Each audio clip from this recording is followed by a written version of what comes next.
আমরা নিরপেক্ষ নই, আমরা মুক্তিযুদ্ধের পক্ষে। শুধু দর্শক শ্রোতা, দৃশ্যকোণ একাত্তরের পক্ষ থেকে আপনাদের স্বাগত জানাই। আমাদের সাথে আজকে আলোচনায় যুক্ত হয়েছেন রাজনৈতিক বিশ্লেষক এনায়েত কবির। এনায়েত ভাই, আপনার অনেক পরিচয় আছে, কিন্তু আমি আপনাকে একটা পরিচয় দিলাম, সেটা হচ্ছে রাজনৈতিক বিশ্লেষক। আহ আপনি কেমন আছেন? বাংলাদেশের মতো আছে। আপনাকে আমাদের বাংলাদেশ যেমন থাকে আমি সেরকম থাকি। মানে যখন যেরকম বাংলাদেশ থাকে, এখন বাংলাদেশ কেমন আছে এনায়েত ভাই? বাংলাদেশ কেমন আছে সেইটারও অনুসন্ধান করার সময় হয়ে গেছে মনে হয়। আচ্ছা এনায়েত ভাই, আপনার তো একটা নর্থ ইস্টে একটা লেখার সিরিজ লেখা আসলো, যেটা স্পেশালি আর্মির ভূমিকাটা আপনি এত সুন্দর করে একদম খুঁটিনাটি আপনি কিন্তু এক্সপ্লেইন করেছেন। সেই সময়টাতে আপনার রিসার্চ যতটুকুন করেছেন, পাঠক বা দর্শক বা বাংলাদেশের নাগরিকদের যে আগ্রহের জায়গাটা আপনি তুলে আনতে পেরেছিলেন। একটা জায়গা আপনার মিসিং ছিল, সেটা হচ্ছে যে আহ, আওয়ামী লীগ সভানেত্রী, সাবেক প্রধানমন্ত্রী শেখ হাসিনার চলে যাওয়ার সময়টা, ওই সময়টাকে আপনি ইচ্ছা করেই এড়িয়ে গেছেন, বা ওই সময় সেরকম কোনো ব্যাখ্যা কিন্তু আপনি দেননি বা বিশ্লেষণ আপনি করেননি। এখানে তো ব্যাখ্যা বিশ্লেষণের কোনো বিষয় ছিল না। আসলে জি। আমরা এই 8 পর্বে যেটা চেষ্টা করেছিলাম যে নানান রকমের আহ, গুজব আছে, পারসেপশন আছে, সেইগুলোকে আমরা ফ্যাক্ট ফাইন্ডিং করে যত ফ্যাক্ট আহ, এবং সত্যের কাছাকাছি পৌঁছে দিতে, ঠিক আছে। তো সেইখানে আমরা নথিপত্র যা পেয়েছি, বিভিন্ন আহ, উপস্থিত মানুষের সঙ্গে কথা বলে যতটুকু জানতে পেরেছি, যেভাবে জানতে পেরেছি আপনি সেভাবেই ইয়ে করেছি। এবং আপনি যে প্রশ্নটি করলেন যে 5 তারিখের পূর্বাপর আছে, কিন্তু ওই সময়টারও কিন্তু স্পষ্টতা আছে। আপনি 7 নম্বর পর্বে আমরা সেটা কিন্তু স্পষ্ট করেছি, হ্যাঁ, যে আহ, উনি দেশান্তরী হয়েছেন এবং বাধ্য হয়ে গেছেন। হ্যাঁ, সেটা কিন্তু আমরা খুব পরিষ্কার করেছি। কিন্তু ওইখানে না আমি যখন পড়ছিলাম, গতকালকেই পড়লাম, পুরোটা আবার পড়লাম আপনার সাথে ইন্টারভিউ করব বলে। ওখানে না একটা জিনিস কেউ বলে, আহ, মানে সেনাপ্রধান জানতেন না, অবাক হয়ে গেছেন। উনি অবাক হয়ে উনি চলে গেছে, এরকম একটা কথা প্রচলিত আছে। কেউ বলে উনি জেনে বুঝে উনাকে প্লেনে উঠা নিশ্চিত হওয়ার পরে উনি বলেছেন। ওই জায়গাটা না, মানে ওই সময়টাকে, কারণ এটাই তো সবচেয়ে আগ্রহের বিষয়, যে একজন এরকম সাকসেসফুল প্রধানমন্ত্রী, রাষ্ট্রপ্রধান, এই রকম জাদ্রেল একজন নেতা, যিনি দেশ ত্যাগ করতে বাধ্য হলেন বা দেশ ত্যাগ করেছেন, ওই সময়টা আসলে কি ঘটেছিল? সেনা সাডেন প্রধান, সাডেন সাডেন কিছু একটা ঘটেছে। হ্যাঁ, মানে সাডেন আপনি বলতে সাডেন চাইছেন ওটা সাডেন হয়েছে, ওটার জন্য কেউ সাডেন প্রস্তুত ছিল না? সাডেন হয়েছে হলো যে যে পরিস্থিতিটা ছিল, আহ, আহ, একটা উম, পুরোটা তো একটা ষড়যন্ত্র তত্ত্বের মধ্যে ছিল। তো সেই ষড়যন্ত্র তত্ত্বের 4 তারিখেই মোটামুটি একটা অবস্থায় পৌঁছেছিল যে আহ, মানে আপনার সেখানে আহ, সেনাবাহিনীর ইনভলভমেন্ট ছিল, নন স্টেট অ্যাক্টরদের ইনভলভমেন্ট ছিল। তো সব মিলিয়ে একটা জায়গায় পৌঁছেছিল, যে জায়গাটায় গিয়ে অবশ্যই তার সঙ্গে বিশ্বাসঘাতকতা করা হয়। এনায়েত ভাই, এই জায়গাটা আমার আরেকটা বিষয়। আমি মানে গত 2 বছরে উত্তর খোঁজার চেষ্টা করি, কারণ কি আমার একজন আওয়ামী লীগের বর্তমান সময় খুব আলোচিত, এবং সবসময় সে আলোচিত আওয়ামী লীগের লোক, উনি আমাকে বলেছিলেন, আমি 15ই আগস্টের, আমি কোট করে, আমি নাম বলবো না, উনি আমাকে নিজে বলেছেন যে আমি 2023-এর 15ই আগস্টের সকল খবরের কাগজগুলো কালেক্ট করেছি, কারণ আমি জানতাম 2024-এর 15ই আগস্ট উদযাপন হবে না। তো আমার কাছে, আমি ওনাকে প্রশ্ন করেছিলাম, হাউ, কারণ আপনি এত আওয়ামী লীগের মানুষ, 1 বছর আগে আপনি কেমন করে জানলেন যে 2024-এর 15ই আগস্ট উদযাপন হবে না? তখন, এখন তো অনেকে অনেক কিছু ভাবি, বিশ্লেষণ করার চেষ্টা করি। আওয়ামী লীগের নেতাদের নামে যে আসে মাঝে মাঝে, এই নেতা কম্প্রোমাইজ ছিলেন, পাওয়ারফুল নেতাদের মাধ্যমে, আসলে কি তারা, আপনি এরকম জানেন যে তারাও কম্প্রোমাইজ ছিলেন? উম একটা বিষয় হচ্ছে কি, যে আহ, আপনার 2023 সালের জুলাই মাসে যখন আহ, নৌবাহিনী প্রধান হিসেবে আহ, নাজমুল হোসেন আহ, স্থলাভিষিক্ত হলেন 2023-এর, সম্ভবত জুন বা জুলাই মাসে। হম আমি এক্স্যাক্টলি দেখে বলতে হবে, তো সেটা আমাদের রিপোর্টে আছে। হম সেইখানে তখন থেকে হচ্ছে পুরো পরিকল্পনাটা শুরু। তো সেইটি একটা সময় বোধহয় নির্ধারিত হয়েছিল হচ্ছে ডিসেম্বর মাসে, যেটা নির্বাচন পূর্ব। একটা নির্বাচন তো হলো 24শে জানুয়ারি। তো সেইখানে দেখা গেল যে ডিসেম্বর মাসেই একটা উদ্যোগ বোধহয় ছিল সরকারকে কোনোভাবে আহ, পতনের দিকে নিয়ে যাওয়া যায় কিনা। তো সেইটা আহ, পরিবর্তিত হয় হচ্ছে আহ, কোনো পরামর্শগত কারণে তখনকার যিনি আর্মি চিফ ছিলেন শফিউদ্দিন সাহেবের 6 মাস এক্সটেনশন। ওকে। আর আপনি খেয়াল করবেন যে ওয়াকারুজ্জামান সাহেব, জেনারেল ওয়াকারুজ্জামান হচ্ছে 2024-এর 23 তারিখে শফিউদ্দিন সাহেব অবসর নিলেন, ঠিক তার পরের দিন উম, উনি দায়িত্ব নিলেন। এর 7 দিনের মধ্যে কিন্তু আহ, যে কথিত আন্দোলনের কথা বলা হয়, কোটা আহ, আন্দোলন, যে কোটা আন্দোলনটা পরিষ্কার করে বললে সরকারি চাকুরিতে কোটা বিলোপের আন্দোলন ছিল, তাই তো?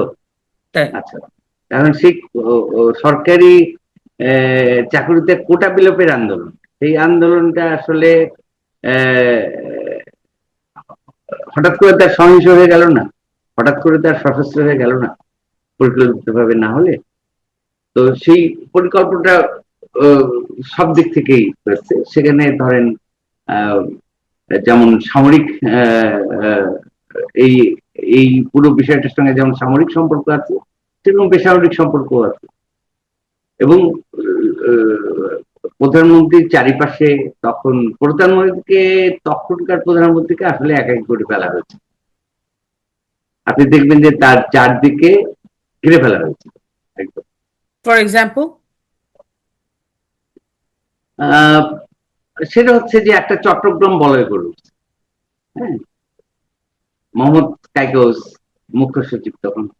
তারপরে আমাদের যে দুটি গোয়েন্দা সংস্থা কাজ করে, যেমন প্রতিরক্ষা গোয়েন্দা সংস্থা, যারা যারা আসলে বাংলাদেশের ডিপ স্টেট হিসেবে পরিচিত। হুম। আর সেটার প্রধান হামিদুল হক, মেজর জেনারেল হামিদুল হক, তার বাড়ি কক্সবাজার। হম আচ্ছা, তারপরে জেনারেল মোর্শেদ, তিনি হলেন এনএসএ এর মহাপরিচালক। হম তো গুরুত্বপূর্ণ এই 3টি পদে আহ, একটা চট্টগ্রাম বলয় ছিল, ঠিক আছে? আচ্ছা, আর সেটার সঙ্গে আরেকটা সম্পর্ক পাবেন যে এই যে সরকার পতনের পরে যখন একটা ইন্টারিম গভর্নমেন্ট হলো, সেখানে চট্টগ্রাম বলয়ের আধিক্যতা দিচ্ছে। দুটাকে দুটোকে ইন্টারলিঙ্ক করতে পারেন। রাইট। আর প্রধানই হ্যাঁ, তো হয়ে গেলেন চট্টগ্রাম। তখন যেমন প্রধান ছিলেন, ইন্টারিম সরকারের প্রধান ছিলেন চট্টগ্রামের মোহাম্মদ ইউনূস সাহেব। বর্তমান সরকারের ফাংশনাল প্রধানমন্ত্রীকে চট্টগ্রাম সালাউদ্দিন সাহেব। তো এই প্রত্যেকটা ইন্টারলিঙ্ক থাকার একটা আশঙ্কা সম্ভাবনা আছে। আহ, আহ, অনেক কিছু তো বলা যায় না, ধরুন যে রাষ্ট্রের গোপন কিছু ব্যাপার থাকে, সেটা তো আর মানে আমরা জানলেও বলতে পারি না। এনায়েত ভাই, এখানে আমার একটা কথা, রাষ্ট্রের যে গোপন, হুম, রাষ্ট্রের গোপন কিছু ব্যাপার থাকে, এটা আমরা হুম, এই গত বছর জেনে আসছি রাষ্ট্রের গোপন কথা, কিন্তু রাষ্ট্রের কোনো গোপনই এখন কিন্তু আর গোপন মনে হয় না। যেমন মনে করেন রাষ্ট্রের যে গোপন সংস্থাগুলো আছে বা সরকারের ভিতরে যে গোপন সংস্থাগুলো থাকার কথা, গোয়েন্দা সংস্থা যেটাকে আমরা বইয়ের ভাষায় যদি বলি, কোনোটাই তো গোপন না, সবই তো ওপেন। মানে এটাকে কিন্তু ডেলিবারেটলি রাষ্ট্রের ওপেন করা নিরাপত্তার হলো স্বার্থে তো নাকি? কিছু গোপনীয়তা রাখতে হয়। জি, রাষ্ট্রের নিরাপত্তার স্বার্থে গোপনীয়তা রাষ্ট্রের তো কিছু রাখতে হয়। গোপনীয়তা অবশ্যই থাকবে। হ্যাঁ, আবার যেগুলিকে বলা হয় যে নন ডিসক্লোজার, সেগুলি আবার নন ডিসক্লোজার না থাকলেও চলে। হ্যাঁ, যেমন আপনি একটা বাণিজ্য চুক্তি করেছেন, হুম। এই আর কি। হ্যাঁ, আহ, মার্কিন যুক্তরাষ্ট্রের সঙ্গে। সেখানে গোপনীয়তা কি? সেটা তো হ্যাঁ, আমাদের জনগণের দেশ, জানার অধিকার আছে, জনগণের অফকোর্স জানার এটা অধিকার। আমার অধিকার। তো রাইট টু ইনফরমেশনের যে ব্যাপারগুলো, সেইগুলি নিয়ে আইনের জটিলতা আছে নানান ধরনের, যে কারণে বাংলাদেশের সাংবাদিকতা গড়ে ওঠে না, খুব কঠিন হয়। সেটি হচ্ছে এই রাইট টু ইনফরমেশনের উপস্থিতি। হ্যাঁ, সেটা হচ্ছে আপনার আহ, ব্রিটিশ একটা আইন আছে, অফিসিয়াল সিক্রেসি অ্যাক্ট। হ্যাঁ, আবার আপনি এই 2011 সালে আপনি যে তথ্য অধিকার আইন, এটা যদি মিলে দেখেন তাহলে দেখবেন যে সাংঘর্ষিক আইন, সংবিধানের সাথেও সাংঘর্ষিক এই আইনগুলো। হ্যাঁ, কিন্তু অবশ্যই প্রতিটি দেশে, প্রতিটি রাষ্ট্রে অবশ্যই নিরাপত্তা স্বার্থ সংশ্লিষ্ট কিছু গোপনীয়তা, তাছাড়া তো রাষ্ট্র পরিচালনা করতে পারবে না। না। তো এখানে যেটা লোপা, আমরা কয়েকটা বিষয় নিয়ে যদি কথা বলতে পারি। একটা জিনিস দেখুন, প্রত্যেকটা, আমরা বলছি যে আচ্ছা একটা রেজিম চেঞ্জ হলো, পতন হলো, প্রত্যেকটারই তো একটা সিকোয়েন্স থাকে, কিছু কারণ থাকে, তাই না? আচ্ছা ধরে নিলাম কি মানুষের ক্ষোভ বিক্ষোভ তো ছিলই সরকারের প্রতি। যদি ক্ষোভ বিক্ষোভ না থাকে তাহলে তো আর একটা আন্দোলনকে এত তুঙ্গরূপ নেওয়া গেল না। তো ক্ষোভ বিক্ষোভের গতিপথটাকে সশস্ত্র রূপ দেওয়া হলো, ব্যাপারটা হচ্ছে এইরকম, তাই তো? এবং সেই সশস্ত্র রূপটা অনেকটাই রাষ্ট্রবিরোধী, অনেকটাই রাষ্ট্রবিরোধী। তার মানে হচ্ছে যে এখানে সরকার যারা পরিচালনা করেন, রাষ্ট্র যারা পরিচালনা করেন, তাদের কিছু বিষয় থাকে, যেটা হচ্ছে স্টেট অ্যাক্ট। হুম, তো স্টেট অ্যাক্ট গুলো কি? আপনি রাষ্ট্রের পক্ষে, রাষ্ট্রের নিরাপত্তার স্বার্থে অনেকগুলি বিষয় আপনাকে দেখতে হবে। আর উল্টো ক্ষেত্রে রাষ্ট্রের বিরোধিতা করতে পারে, রাষ্ট্রদ্রোহীমূলক আচরণ করতে পারে, এমনকি রাষ্ট্রের অন্তর্ভুক্ত মানুষের থাকে। হ্যাঁ, তো এখানে ফ্যাক্টরগুলি দেখতে হবে স্টেট অ্যাক্ট এবং নন স্টেট স্টেট অ্যাক্টের। হ্যাঁ, মনে করুন যে এমন প্রসঙ্গ করতে পারে যে গুম। হ্যাঁ, তো গুম বা নিখোঁজ হওয়া, মানুষের নিখোঁজ হওয়ার কিন্তু অনেক কারণ থাকে। হ্যাঁ, আমি সেদিন গুম কমিশনের একটা রিপোর্ট দিচ্ছি, তো সেখানে 1900 মানুষের প্রসঙ্গ ছিল। সেই 1900 মানুষ থেকে ধরেন বোধহয় 2 শতাধিক মানুষ পাওয়া যায়নি, বাকিরা ফিরে এসছে নানান। এই 200 মানুষ তো নানান কারণে নিখোঁজ। হ্যাঁ, এখন ধরুন সবচেয়ে জটিল একটা বিষয় বলি, একটা গুমজরের কথা বলা হচ্ছে। হ্যাঁ, তো এই গুমজরটা কোথায় জানেন? সুন্দরবনের যে জলদস্যু এবং দস্যুতার যে ভয়ঙ্কর পরিস্থিতি ছিল, সেইটি দায়িত্ব নিয়ে র্যাব নির্মূল করেছিল। এবং তখন র্যাবে যারা নেতৃত্বে ছিলেন, তার মধ্যে এই যে আমাদের এখন একমাত্র সামরিক বাহিনীর সদস্য, যিনি কর্মরত অবস্থায় আটক হয়েছেন, এলপিআর অবশ্য চলে গিয়েছিলেন, তাকে বাধ্যতামূলক অবসর দেওয়া হয়েছিল, জিয়াউল হাসানকে আইসিসিতে নিয়ে। তো এইটা কিন্তু এই নির্মূলের দায়িত্বেই কিন্তু রয়েছে। এখন উনি স্টেট অ্যাক্ট করতে গিয়ে যদি তাকে বলা হয় যে না, উনি ওখানে অসংখ্য মানুষকে গুম করে গুমজরে দিয়ে ফেলছেন। হুম, তো এইটা কি ওনাকে 45 আর্টিকেল 45 ওনাকে এই ইয়েটা দেয় কিনা, ইন্ডিপেন্ডেন্সটা দেয় কিনা? তাহলে তো কোনো মানুষই কাজ করতে পারবে না। আপনি বলবেন অমুকটা নির্মূল করো, পারবে না তো করতে। যদি এই ইন্ডিপেন্ডেন্সটা না থাকে, রাষ্ট্রের রাষ্ট্রের তো আর কর্মচারী হয় না, প্রজাতন্ত্রের কর্মচারী। এই প্রজাতন্ত্রের কর্মচারীদের তো একটা ইন্ডিপেন্ডেন্ট থাকতে হবে। হুম। আর কেউ যদি প্রজাতন্ত্রের কর্মচারী নন স্টেট অ্যাক্ট করেন, তার জন্য নানান ধরনের বিচারের ব্যবস্থা আছে। যেমন যদি সেনাবাহিনীর হয় বা পুলিশের হয়, তাহলে তাদের নিজস্ব আইন আছে, সেই সব আইনে বিচার হবে। হুম। আবার এদিকে ধরুন জুডিশিয়ারির ক্ষেত্রেও তাই। হ্যাঁ। তো এখানে তিনটা পয়েন্ট ছিল দেখবেন, যে এই যে যখন আন্দোলন হলো, তারপরে মোহাম্মদ ইউনূসের সরকার আসলো। হ্যাঁ। এই মোহাম্মদ ইউনূসের যে সংবিধান বহির্ভূত সরকার, হুম, এই সরকার এবং আন্দোলনের শুরু থেকে আমরা তিনটি বিষয় খুব গুরুত্বপূর্ণ ভাবে শুনতে পেলাম। একটা হচ্ছে কোটা, কোটা বাতিল, কোটা বাতিল, কোটা বাতিল। দ্বিতীয় আমরা শুনতে পেলাম বৈষম্য বিরোধী, বৈষম্য বৈষম্য বৈষম্য। তৃতীয় আমরা শুনতে পেলাম সংস্কার, সংস্কার, সংস্কার। হুম। তিনটা বিষয় খুব গুরুত্বপূর্ণ। তাহলে আমরা এই তিনটা বিষয় একটু লোপে আলোচনা করতে পারি, তাই না? অবশ্যই। আচ্ছা, তাহলে এই এই এই যে কোটা বলা হলো, তো কোটাটা কি শুধু মুক্তিযোদ্ধা পরিবারের সদস্যদের জন্য নির্ধারিত কোটা এটা ছিল? সেখানে নারী কোটা ছিল, সেখানে বিকলাঙ্গ কোটা ছিল, সেখানে সুবিধা ক্ষুদ্র বঞ্চিত নৃগোষ্ঠী কোটা ছিল। সুবিধা বঞ্চিত গোষ্ঠীগুলোর জন্য কোটা ছিল। তো নানান কারণেই তো এই সুবিধা বঞ্চিত বা মানুষকে অগ্রসর করার জন্য নানান ভাবেই তো এটা হতে পারে। হ্যাঁ।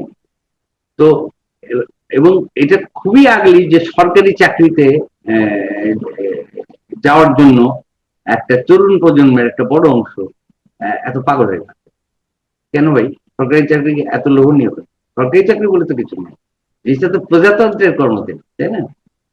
তো সেখানে যদি এত ইয়ে থাকে, মানে এত মেধা থাকে, তো এত মেধা থাকলে তো সে প্রজাতন্ত্রের কর্মচারী হতে যাবে, সে উদ্যোক্তা হবে। হুম।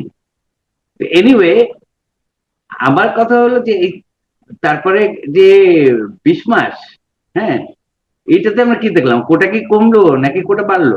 আরো বাড়লো। আপনি এটা জুলাই কোটা হাজির করলেন। হ্যাঁ। তো এই এই আপনি কোটা কোটা করে হচ্ছে একটা সরকার ফেলে দিলেন। তারপরে আপনি বললেন যে হ্যাঁ, আমাদের ব্যাপক সংখ্যক মানুষ মারা টারা গেছে। হ্যাঁ, ছাত্র মারা গেছে।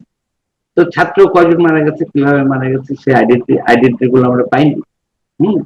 অল্প কিছু পেয়েছি, তারপরে এনায়েত ভাই, চারজন বা এখানে বলি, ছয়জন, ঢাকা চারজন বা বিশ্ববিদ্যালয়ে ছয়জন। কিন্তু একজনও মারা যায় নাই, কিছুই হয় না ঢাকা বিশ্ববিদ্যালয়ের কোনো ছাত্রছাত্রী কিন্তু সেটা তো বটেই, কিন্তু আমি বলছি 4 বা 6 জন ছাত্র মারা গেছে, বুঝলাম। মারা গেছে। হ্যাঁ। আচ্ছা, এখন স্টেটের মানুষরা একজন গার্ডকে কেন মারবে ভাই? কেন মারবে? মেরে তার লাভটা কি? স্টেটের লাভ কি? বা ওই সরকার যে যে পরিচালনা করছে স্টেটটা, তার লাভ কি? মোটিভ থাকতে হবে তো, মোটিভ থাকতে হবে কিন্তু। হ্যাঁ। তাহলে এই যে লাশের লাশের রাজনীতি তো আমরা বহুদিন থেকে শুনছি, সেই 71-এর আগেও দেখেছি, 71-এর পরেও। হ্যাঁ। তো এই লাশের রাজনীতির ক্ষেত্রে যত লাশ, মানে quantity of dead body, that is the fact. এখানে তো আইডেন্টিটি ফ্যাক্টর। খেয়াল করেছেন তো জিনিসটা? আচ্ছা, এখন আসেন বৈষম্য। তো বৈষম্য কি আপনি ক্লাসের বাইরে হবে? আপনার উৎপাদন সম্পর্কের বাইরে হবে? উৎপাদন সম্পর্ক ছাড়া তো আর আপনি আহ, বৈষম্য মুক্ত একটা সমাজ গঠন করতে পারবেন না, যদি উৎপাদন সম্পর্কের ভিত্তিতে আপনি ক্লাসের মধ্যে শ্রেণী বিভাজনটা দূর করতে না পারেন, তাই না? তা আপনি কি এটা কি কমিউনিস্ট পার্টির কোন আন্দোলন ছিল? কোন কমিউনিস্ট পার্টির আন্দোলন ছিল যে তারা বিপ্লব করতে চেয়েছে? তা তো নয়, সমাজতন্ত্রের লক্ষ্যে কোনো বিপ্লব ছিল। একটা বেগ বৈষম্য বিরোধী শব্দ হাজির, ঠিক আছে? ওটা সেটাও দেখলাম একটা আরো বেশি কোটা দেওয়া হলো। আর বৈষম্যও কিন্তু বাড়ানো, ভয়ঙ্কর বৈষম্য। ভয়ঙ্কর বৈষম্য। আচ্ছা, এখন আসে সংস্কার। রাষ্ট্রই যেখানে নাই, তো রাষ্ট্রের ব্যাপার সংস্কার, এটা তো একটা গোষ্ঠীতন্ত্র চলছে, দীর্ঘদিন ধরে গোষ্ঠীতন্ত্র চলছে, সেই ৭৫ সালের পর থেকেই চলছে। ধীরে ধীরে ধীরে ধীরে ধীরে তাও একটা নবীন রাষ্ট্র গড়ে ওঠার প্রক্রিয়া শুরু হয়েছিল। সেই প্রক্রিয়াটা হচ্ছে রাষ্ট্রের নানান ধরনের অর্গানগুলিকে দুর্বল করতে করতে করতে করতে করতে সে রাষ্ট্রের ইয়ে তো নেই, আছে হচ্ছে কি সামরিক বেসামরিক একটা গোষ্ঠীতন্ত্র। সেই গোষ্ঠীতন্ত্র এখন কি ভাবছে যে একটা সংসদ হবে, উচ্চকক্ষ হবে। হ্যাঁ, হম, এটা ধরেন জাসদের এক সময় যে বিপ্লব আইডিয়া, হ্যাঁ, হতে পারে সেটা ইউটোপিয়ান বিপ্লব, রাইট, হতে পারে, কিন্তু সেখানে কিন্তু আদর্শিক একটা বিষয় যুক্ত ছিল। এখানে কি বিষয় যুক্ত? উচ্চকক্ষ। উচ্চকক্ষ কারা বসবে? যাদের সাধারণ নির্বাচনে বিজয়ী হয়ে আসার যোগ্যতা নেই, সম্ভাবনাও নেই, যোগ্যতাও নেই, কোনো যোগ্যতা নেই, একদম যোগ্যতা নেই, একদম মানে যোগ্যতা নেই। সম্ভাবনা তো কারা বলবে? তো এই যে এই সেনাবাহিনীর সঙ্গে সবসময় যে ১০০ মানুষ বা ১৫০ মানুষ থেকে, হ্যাঁ, আমাদের এই যে সুশীল সমাজ বলেন বা সিভিল সোসাইটি বলেন, যারা একেবারেই বিদেশি অর্থায়নে প্রতিষ্ঠান, তাদের প্রতিষ্ঠানগুলোতে কোন বিদেশি অর্থায়নে প্রতিষ্ঠান চালানো মানুষ দেশের স্বার্থ, জাতীয় স্বার্থ দেখতে পারে, এটা আমি বিশ্বাস করি না। ঠিক আছে? আচ্ছা, এখন এই উচ্চকক্ষে ১০০ জনের না কয়জনের যেন রাখা হলো। এই ১০০ জন যদি আপনার অনির্বাচিত ব্যক্তি বাংলাদেশের দণ্ডমুদ্রের কর্তা হয়ে বসে, এই চেষ্টা দিয়ে তো চলছে অনেকদিন ধরে। সেই -2 ফর্মুলার পরে হচ্ছে একটা আচ্ছা রাজনৈতিক দল গঠনের চেষ্টা, তারপরে সেখান থেকে আবার হচ্ছে না নন পলিটিক্যাল একটা গভর্নমেন্ট করার চেষ্টা। হ্যাঁ, মূলত যেটা করা হয়েছে আসলে ২০০৭ সাল পর্যন্ত ধরেন আমাদের ট্র্যাডিশনাল রাজনৈতিক দলগুলোর একটা শক্তি ছিল। এখন তো সেই ট্র্যাডিশনাল রাজনৈতিক দলগুলোর শক্তি মানে খর্ব এটা কি হয়েছে। 1/11-এর পর থেকে আসলে সব বদলে গেছে এরকম বলছেন? 2007 সাল যেহেতু বললেন। হ্যাঁ, ২০০৭ সাল পর্যন্ত তো আমাদের নানান ধরনের রাজনৈতিক সংগ্রাম ছিল। হ্যাঁ, তো সেখানে ধরেন ট্র্যাডিশনাল রাজনৈতিক দল আমরা সেই ৬০-এর দশক থেকে দেখে আসছি। আওয়ামী লীগ, তারপরে বাংলাদেশের কমিউনিস্ট পার্টি, তারপরে ন্যাশনাল আওয়ামী পার্টি ছিল মুজাফর সাহেবের। হ্যাঁ, এই তিনটা তো স্বাধীনতা আন্দোলন পর্যন্ত ট্র্যাডিশনাল রাজনৈতিক দলগুলোর মধ্যে সবচেয়ে গ্রহণযোগ্য রাজনৈতিক দল ছিল। হুম, তো এই এই এই দলগুলি এক্সিস্ট করতো ২০০৭-৮ পর্যন্ত, এবং সেখানে আওয়ামী লীগের একটা ডেমোক্রেটিক প্র্যাকটিস তখন পর্যন্ত ছিল। তো আচ্ছা, এনায়েত ভাই একটা এবং বিষয়। ২০০৮ পর্যন্ত, ২০০৮-এ যে আওয়ামী লীগ বিজয়ী হলো, দেখেন ৭২ সালে সংবিধান ফিরিয়ে আনা, তারপরে আপনার ডিজিটাল বাংলাদেশের প্রশ্নে তারা তরুণ প্রজন্মের বিপুল সমর্থন পেয়েছিল ২০০৮ সালে। আচ্ছা, এখন আমাদের কথা হলো যে আওয়ামী লীগ তারপরে কথা রেখেছিল কিছু ৭২ রেখেছে, সালের কিছু সংবিধানের রাখেনি। প্রশ্নে, ৭২ সালের সংবিধানের প্রশ্নে, মানে যারা ভোট দিল তারা প্রতারিত হয়নি তো? আওয়ামী লীগকে কিন্তু একটু বুঝে দেখতে হবে যে তাদেরকে প্রতারণা করা হয়নি তো। যেমন আপনি আপনি দেখুন যে আমরা একটা জাতি রাষ্ট্র গঠন করি, জাতীয় মুক্তির সংগ্রামের মধ্যে দিয়ে আমরা একটা জাতি রাষ্ট্র গঠন করি। তো সেই জাতি রাষ্ট্রটাকে যখন চ্যালেঞ্জ করা হচ্ছে 1975 বঙ্গবন্ধু হত্যার মধ্যে দিয়ে, জাতীয় নেতা ৪ জনকে হত্যার মধ্যে দিয়ে যখন বাংলাদেশ কনসেপ্টটাকেই ছুড়ে ফেলে দেওয়া হলো, দিয়ে সামরিক আইনে এটাকে একটা ধর্মরাষ্ট্র বানিয়ে, ঠিক আছে? তো এই যে দ্বন্দ্বটা, এটা কিন্তু ২০০৮ সালে অ্যাবসলিউটলি আওয়ামী লীগ ইয়ে পেয়েছিল, কি বলে, ম্যান্ডেট পেয়েছিল যে ৭২ সালে সংবিধান ফিরে দেওয়া। আচ্ছা, তো সেখানে আহ, কিন্তু আমরা দেখলাম রাষ্ট্রধর্ম থেকে গেল সংবিধানে। ছিল হম রাষ্ট্রধর্ম যদি থাকে তাহলে এটা তো আর জাতি রাষ্ট্রের প্রশ্ন থাকলো না। না। জাতির যে ডেফিনেশন 72 সালের সংবিধানে পরিষ্কার। হম এবং বাঙালির বাঙালির আত্মনিয়ন্ত্রণের অধিকার প্রতিষ্ঠার জন্য বাংলাদেশের জন্ম হয়েছে, খুব পরিষ্কার এটা। হ্যাঁ, এখন এই বাংলাদেশের মানুষ কিন্তু স্বাধীন বাঙালি, অবশ্যই অন্য জাতিগোষ্ঠী আছে, অন্যান্য জাতিগোষ্ঠী আছে, সেখানে সংবিধানে বলাও আছে যে আইনের দৃষ্টিতে সকল নাগরিকের অধিকার সমান, সেই নিশ্চয়তা দেয়া আছে। কিন্তু এখানে বলা যাবে না যে মানে বাঙালি জাতি গিয়ে সংঘবিষ্ঠা জোরে কাউকে আহ চাপিয়ে দিচ্ছে। কিন্তু আপনি এই যে জাতি রাষ্ট্রের মৌলিক জায়গাটাকে যদি আপনি চ্যালেঞ্জ করে বসেন, তাহলে তো আপনার রাষ্ট্রটাই থাকে না। কিন্তু একটা কথা বলি, উনি তো ওনারা digital Bangladesh at some point করার চেষ্টা করেছে, যুদ্ধাপরাধীদের বিচার, আমি ম্যানিফেস্টো থেকে যেগুলো বলেছি, 72-এর সংবিধানে যেতে পারে নাই, যাওয়া উচিত ছিল। সবকিছু মিলিয়ে একটা রাজনৈতিক দলকে এনায়েত ভাই যা বলে পুরাটা করতে পারে, বা কেন যেতে না, পারলো না? যা বলে পুরোটা করতে পারে ব্যাপারটা না, কিন্তু এখানে ব্যাপারটা হচ্ছে যে আপনাকে আমি সমর্থন করছি বা আহ, আপনার ইশতেহারকে সমর্থন করছি। হ্যাঁ, তো আমি যদি করে থাকি আপনি আমাকে প্রতারিত করলেন কিনা, আমি ওকে। একজন ভোটার কিন্তু প্রতারণাটা দেখি। হ্যাঁ, হুম।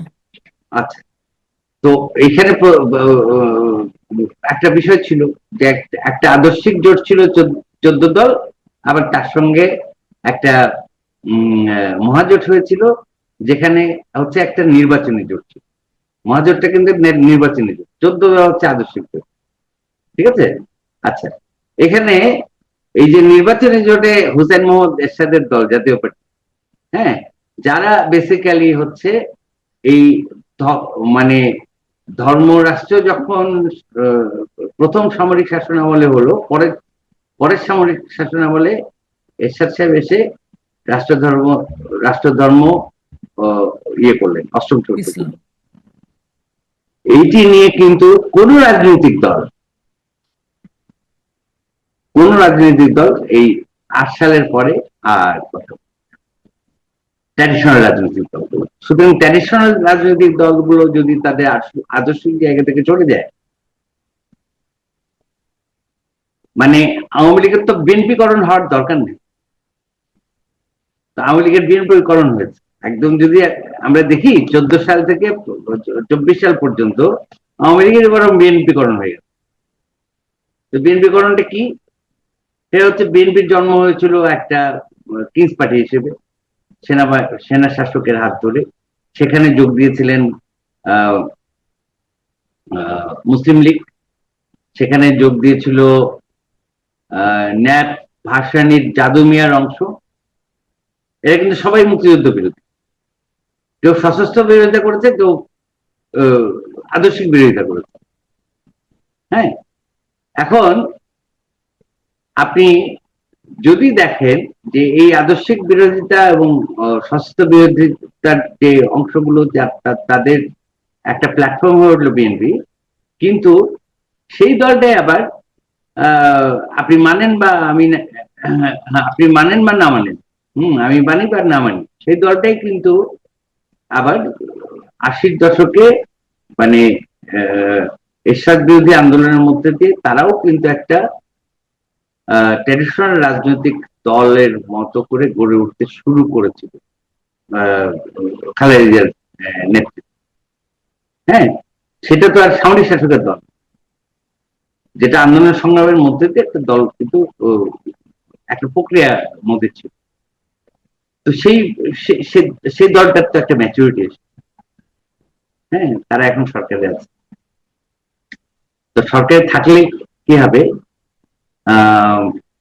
একটা জিনিস আমরা বুঝতে চেষ্টা করছি যে মানে ইন্টারিম সরকার, যেটা ইউনূস সাহেবের সরকার ছিল, সেই সরকার এবং এই সরকারের মধ্যে পার্থক্য কি পার্থক্য মনে হয়? আমি আমি আমি কোনো পার্থক্য, সত্যি কথা বলতে আমার কাছে মনে হয়েছে এক্সটেনশন, ওই সরকারের এক্সটেনশন এটা। এবং আপনি যেটা বললেন ওই যে চট্টগ্রাম সমিতি, সেটা এখনো আছে। আমার কাছে সামটাইমস মনে হয় কে প্রধানমন্ত্রী বুঝতে পারি না, সালাউদ্দিন সাহেব না তারেক রহমান। একটা জিনিসের আমার কাছে একটু চেঞ্জ মনে হয়, মানে একটু অস্বস্তি মনে হয়, যে এইরকম মৌলবাদী একটা উগ্র মৌলবাদী উত্থান দেখছিলাম, সেটা মনে হয় একটু যেন ডিফিউজ হয়েছে, এরকম একটা কিছু আমার কাছে মনে হয়। যে আমি সবার সাথে কথা বলে যেটা পাই, বাট বস্তুগত আদর্শগত বা চিন্তায় আমার কাছে তো 5ই আগস্টের আগে যারা একত্রে ছিল তারা হঠাৎ করে আলাদা হবে কেমনে? আর জামাত তো দু আওয়ামী হাজার লীগ। চব্বিশ সালের 2024 সালের জি। এই জুলাই মাস আগস্ট মাসের আগ পর্যন্ত আপনারা এই যে যাদের কথা বললেন যে আহ মৌলবাদী গোষ্ঠী, আমি অত মৌলবাদী গোষ্ঠী বলি না। হ্যাঁ, আপনি কি মৌলবাদ বলেন? একটা ডিফারেন্ট জিনিস। হ্যাঁ, এটা হচ্ছে পলিটিক্যাল ধর্মবাদ, রাজনৈতিক ধর্মবাদী গোষ্ঠী। হুম, রাজনৈতিক ধর্মবাদী গোষ্ঠী, ওকে। হ্যাঁ, তো এই রাজনৈতিক ধর্মবাদী গোষ্ঠী যারা আহ, আপনি কি 2024-এর জুলাই মাসের আগেও তো দেখেছেন যে তার না, নাই তো দেশে, তারা নাই, তারা তো ছিল, তারা তারা ঘুমাচ্ছিল, ছিল। তাই না? এখনো এক্সিস্ট করছে ভাই। না, সেটাই তো বললাম যে একটু তাদের যে অ্যাক্টিভিটিসটা প্রকাশ্যে চলে এসেছিল, সেটা যেন সংখ্যাগরিষ্ঠ ও, দল তারা তো বিএনপি সবসময় এটা করবে না, তারা সব তো সময় করবে না, সবসময় ওইটাই বলছি, সবসময় এটা ওটা করবে না। হ্যাঁ, আধিপত্যটা একটু যেন চোখে পড়ছে না, এরকম বলতে পারি। আধিপত্য, বরং আধিপত্য হয়েছে। আরো আর বেড়েছে। তাদের সবচেয়ে বড় বড় 5ই আগস্টের সবচেয়ে বড় বিষয়টা কি? সেটা হচ্ছে সবাই মিলে, সমাজের একটা অংশ, সেনাবাহিনী, বহির্বিশ্ব সবাই মিলে কি করেছে?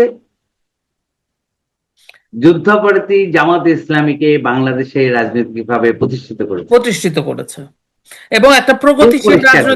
প্রগতিশীল রাজনৈতিক দলগুলোকে রাজনীতির বাইরে ঠেলে দেওয়ার চেষ্টা করছে বা আমি করেছে। আমি আমি সেই আলোচনায় পরে যাব। তাকে আচ্ছা। ইয়ে করেছে, তাকে প্রতিষ্ঠিত করেছে। আচ্ছা, হুম। তখন এই যে প্রতিষ্ঠিত হলো, তো মোহাম্মদ ইউনূসের সরকারের একটা ইন্টারেস্টিং ব্যাপার ছিল যে ওনার আসলে সরকারটা ছিল ত্রিদলীয় জোট সরকার। কিরকম? কোনো একটা বিপদ আপদ ঘটলো, ইউনূস সাহেব হচ্ছে ডাকতে শুরু করলেন হচ্ছে হ্যাঁ। এনসিপি, হ্যাঁ, জামাত ইসলামী, বিএনপি, তাই তো? BNP, right. তো সেই সামটাইমস ত্রিদলীয় ঐক্য জোটই বিএনপি তো পরে। আছে। হ্যাঁ। হ্যাঁ, সেই ত্রিদলীয় ঐক্য জোটই আছে। সেই হ্যাঁ, তিনটা দলই কিন্তু একদম। সংসদে। হ্যাঁ, আচ্ছা, আর কেউ বিলং করে না, আর কোন রাজনৈতিক শক্তি বিলং করে না বাংলাদেশ। তাহলে এটা আসলে কি হয়েছে? আওয়ামী বিদ্বেষী, আওয়ামী বিরোধী একটা রাজনৈতিক পক্ষের একক শক্তি হচ্ছে বাংলাদেশে বিলং করছে। রাইট। ঠিক আছে? হুম। হ্যাঁ, তাইলে এই কারা, যারা এতদিন তত্ত্ব দিয়ে আসলো যে বাকশাল হচ্ছে একদলীয় শাসন, হুম।